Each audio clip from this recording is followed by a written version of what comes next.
Bienvenue sur Graines de Yoga, le podcast qui te simplifie le yoga pour t'aider à te reconnecter à tout ton être et te lancer sur le tapis.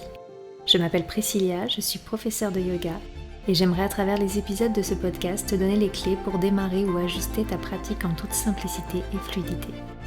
Quelles sont les idées reçues et les fausses croyances pour devenir ensemble des yogis épanouis sur la voie de la connaissance de soi. Si ce podcast te plaît, n'hésite pas à le partager autour de toi et si le cœur t'en dit, tu peux laisser un commentaire et une jolie note sur ta plateforme d'écoute préférée pour m'aider à développer ce podcast et encourager mon travail. Belle écoute!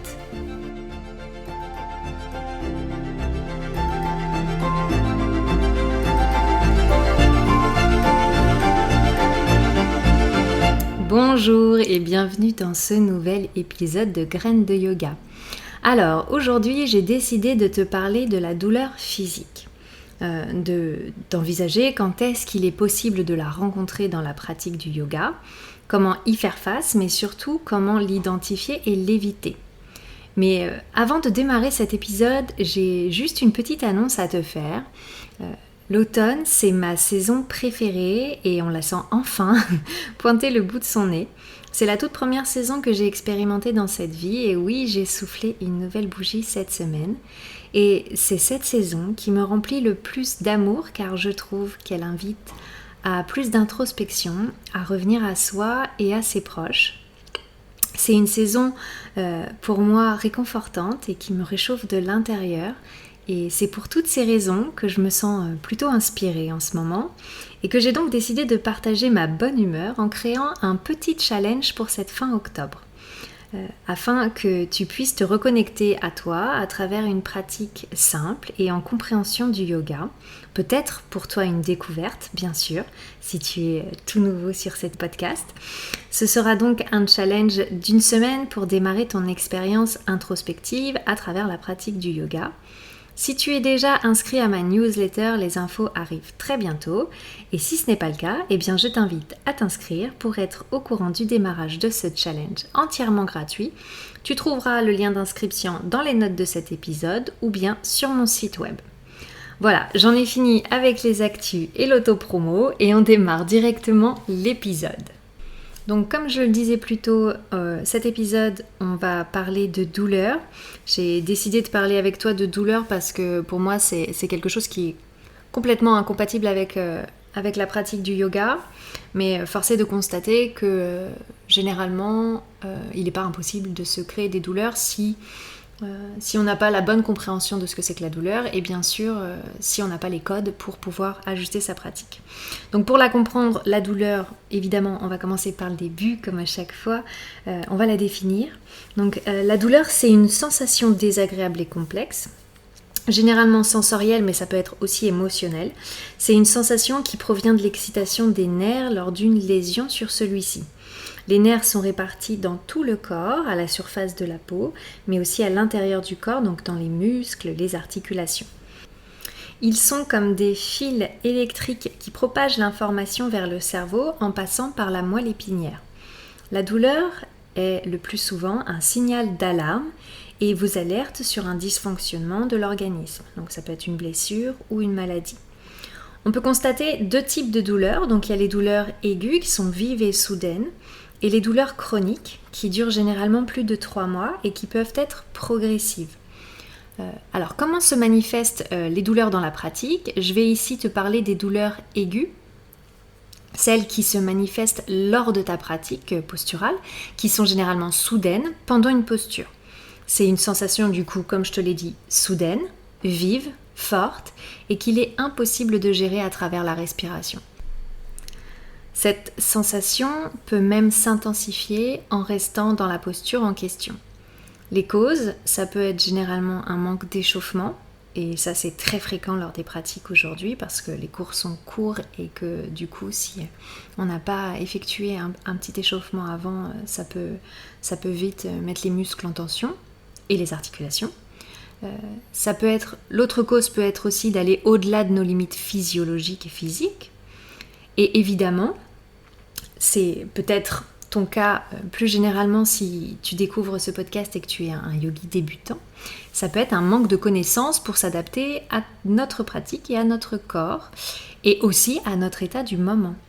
Et c'est malheureusement ce manque de connaissances auquel sont confrontés les débutants dans la pratique. Alors, pour la gestion de cette douleur dans la pratique posturale, en vérité, pour moi, dans la pratique, il n'y a pas de gestion de la douleur aiguë. À aucun moment, tu ne dois ressentir de douleur vive dans une posture. Ça va à l'encontre même d'une des règles du yoga, qui est la non-violence. Cette idée de non-violence ne signifie pas seulement faire le bien autour de soi, comme on peut souvent avoir les a priori du yogi zen et gentil qui souhaite la paix dans le monde, mais ça signifie pas seulement ça. Ça signifie pas seulement le bien autour de soi. En premier lieu, c'est surtout faire le bien pour soi. Cultiver la non-violence démarre en prenant le temps de comprendre le sens du mot. Je reviendrai sur les règles, entre guillemets, en yoga dans de futurs épisodes, mais pour faire très rapide, ce concept de non-violence, c'est ahimsa en sanskrit, qui veut dire absence du désir de violence. À partir de là, il est peut-être intéressant de creuser ce qui génère notre désir de violence à notre rencontre quand on pousse une douleur. Je parle, bien sûr, sur le tapis, mais ça peut être aussi dans notre quotidien. Qu'est-ce qui nous pousse ? Quel est ce désir en nous qui fait qu'on a envie de se faire violence ? Je pense que c'est une question vraiment intéressante à se poser quand on travaille sur la douleur. Sur le tapis, pour revenir à la pratique posturale de yoga, il n'y a absolument rien à prouver. Le processus se fait entre guillemets tout seul, dès lors qu'il y a compréhension de la pratique. Donc, tu n'as rien à prouver aux autres et tu n'as rien à prouver à toi-même quand tu pratiques. J'aime à dire que ton tapis est ton espace de confiance, d'apprentissage pour être le plus authentique possible avec toi-même en premier. Tu l'as donc compris, dès qu'il y a douleur vive, laisse ton mental de côté et sors de la posture.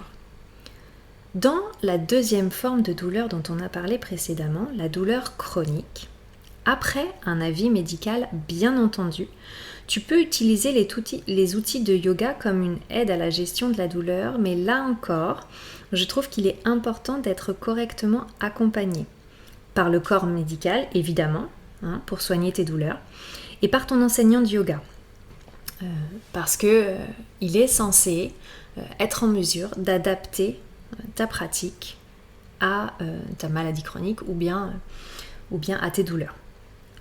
Les exercices de respiration peuvent être également un excellent accompagnement dans la gestion des douleurs chroniques, parce que oui, le yoga, ce n'est pas que des postures physiques.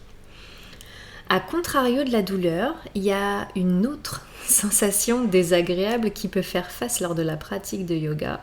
Et en réalité, c'est bien plus fréquent, surtout quand on démarre et que l'on met notre corps dans des postures inconnues pour lui. Il s'agit de l'inconfort. Alors, l'inconfort, c'est, comme précédemment, une sensation à caractère très désagréable. Un synonyme de l'inconfort, c'est malaise, dans le sens de mal à l'aise. Comment ça se manifeste dans les postures de yoga ? L'inconfort, c'est une sensation généralement désagréable, un état en dehors de notre zone de confort, et physiquement, ça se traduit par quelque chose de gênant. On ne se sent pas mal, et ça ne nous empêche pas de faire ce qu'il y a à faire, mais c'est pas non plus inexistant, ça peut être comme une forme de tension. Si l'instinct nous pousse à éviter depuis notre naissance l'inconfort et qu'on a pris l'habitude vraiment de fuir ou de nier l'inconfort, l'existence en général oblige inversement à le reconnaître.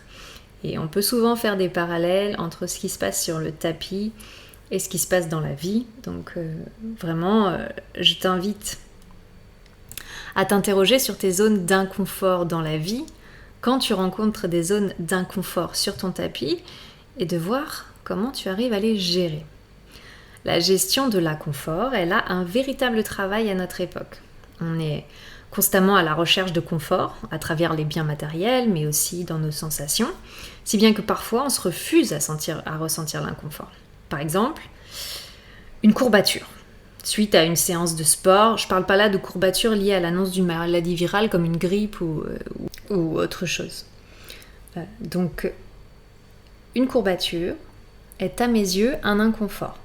Il ne s'agit pas d'une douleur. Alors, même si le corps envoie un message de fatigue musculaire, il ne s'agit pas là d'une douleur, mais d'un inconfort. Alors, la question à se poser, c'est est-il nécessaire de prendre du paracétamol pour endormir cette sensation ? J'en suis pas sûre. D'autant qu'en tant que message, je me dis que si l'inconfort est difficile à accepter, à surmonter, notre corps n'est-il pas en train de nous dire « Eh oh, t'as abusé là, j'aimerais bien que tu ne pousses pas trop la prochaine fois ». On a tellement aujourd'hui d'astuces, de remèdes pour inhiber toute sensation d'inconfort qu'il nous est de plus en plus difficile de l'accepter et de le gérer. Alors que l'inconfort fait partie intégrante de la vie. Et tu peux donc faire un pas de côté et te dire que l'inconfort dans la pratique est acceptable, tant qu'il ne se transforme pas en douleur, bien sûr. Parce que quand l'inconfort n'est pas compris et ajusté et qu'il se transforme en douleur, il y a là alors un risque de blessure. Et donc la question qui se pose, c'est comment éviter les blessures. Si la douleur et l'inconfort apparaissent dans ta pratique, il est d'abord important de savoir les identifier et les différencier.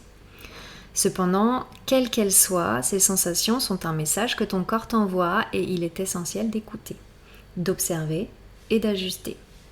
Pour éviter à terme des blessures, et c'est fou parce que c'est vraiment à l'encontre de l'essence de la pratique du yoga de se blesser, et parce que ni toi ni moi ne voulons que ça arrive, je t'expose 3 pistes de réflexion autour de ta pratique. Alors, la première, ce serait de te poser la question, est-ce que le yoga est-il la seule activité physique que tu pratiques ? Si tu rencontres des douleurs ou des gênes, tu peux envisager peut-être ajouter en dehors de ta pratique posturale quelques exercices de renforcement ou de mobilité pour que ton corps soit plus fort et plus mobile à recevoir les postures. En deuxième lieu, peut-être qu'il faut prendre de la hauteur sur tes pratiques actuelles, que ce soit à la maison ou en cours, et de regarder si l'échauffement avant la pratique n'est pas négligé. Comme je te l'ai dit, pour éviter les douleurs et les blessures, vraiment il est important de s'échauffer avant la pratique posturale, comme une activité physique. Et le troisième angle de réflexion, ce serait de prendre le temps. De progresser et de renouer avec son corps, ses sensations, d'accepter tes limitations physiques sur le moment ou tes limitations physiques tout court et accepter qu'à long terme, il y a des choses que tu ne seras pas en mesure de faire. Se reconnecter à soi, ça fait un peu cliché évidemment, mais c'est une part essentielle de la pratique posturale. C'est apprendre aussi à reprendre le pouvoir sur ses sensations, à t'écouter, à te comprendre et vraiment c'est la clé de la pratique. Donc apprendre à s'observer, à respirer dans l'inconfort sont des outils ultra puissants dans le yoga. Revenir dans le corps, observer où ça gêne, où ça fait mal et comprendre pourquoi, c'est un travail complexe qui peut être de longue haleine mais tellement riche et te permettre évidemment d'éviter les douleurs. Et au contraire, d'amener ton corps d'abord dans une meilleure santé, dans un meilleur mieux-être. Et tout ce travail est aussi un enseignement du yoga, donc apprendre à s'écouter, à se contenter et à accepter qui on est, à ajuster quand c'est nécessaire, c'est quelque chose que tu fais sur le tapis, mais ça peut vraiment changer ton état d'esprit et du coup avoir une incidence dans ta vie et en dehors du tapis. Je l'ai vu et je continue de le voir de plus en plus. Donc vraiment, la conscience de ces sensations, revenir à soi, c'est un travail formidable. Ça prend du temps, mais le yoga, il peut vraiment t'accompagner sur ce chemin. Il ne te demande pas d'être parfait, il te demande simplement de mettre en place les processus pour que tu sois plus à l'écoute et plus juste envers toi et envers les autres. Donc voilà, pour conclure, tu l'as compris, pour éviter les douleurs qui peuvent engendrer des blessures et pour gérer l'inconfort, il est nécessaire de mettre de la compréhension et de l'écoute dans ta pratique. Remettre en question ce que l'on te dit si ce n'est pas en adéquation avec tes ressentis. Ne force pas une posture sous prétexte que l'enseignant te dit d'y aller si tu sens une gêne, une gêne ou une douleur dans la posture. Évidemment, soit tu ajustes parce que tu as les clés pour ça, et c'est ce que j'essaye d'apporter au quotidien, soit tu sors directement de la posture. Si tu sens une douleur dans une posture, tu sors de la posture. Si tu n'es pas en mesure de t'écouter et que tu te pousses malgré la douleur, pose-toi cette question. Qu'est-ce qui génère en moi ce désir de me faire mal, de me faire violence ? C'est vraiment une piste de réflexion et une question à se poser quand on travaille sur la douleur. Et par contre, une fois que tu as les outils pour les identifier, si tu sens un inconfort dans la posture, première étape, tu respires profondément, tu observes si ça se relâche. Si tu vois que ça s'apaise, que tu sens que c'est une sensation qui demande à être acceptée, parce que ça dit peut-être autre chose, écoute ce que te dit ton corps. Peux-tu respirer ? Peux-tu apaiser ? Ou bien dois-tu ajuster la posture ? N'oublions pas que la définition d'asana, donc la posture en sanskrit, c'est d'être stable, ferme et confortable. Comment es-tu en mesure de créer ce confort grâce aux outils du yoga ? La clé, c'est l'écoute et la compréhension.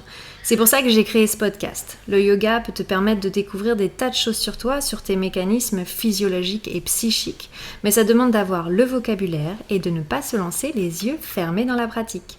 Remets en question tout ce qui va à l'encontre de tes sensations et de tes ressentis. Et si toutefois tu constates des douleurs récurrentes dans ta pratique ou des inconforts que tu ne peux pas gérer, n'hésite pas à consulter un médecin.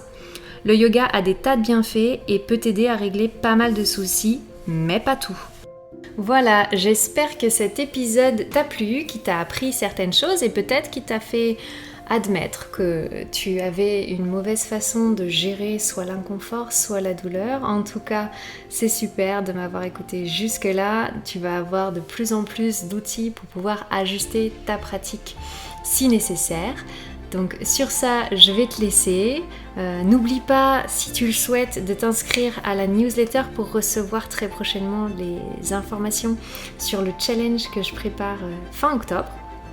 Je te souhaite là-dessus une très bonne journée et je te dis à la semaine prochaine pour de nouveau démystifier le yoga et le rendre plus accessible à tous pour qu'on soit tous des yogis épanouis sur la voie de la compréhension.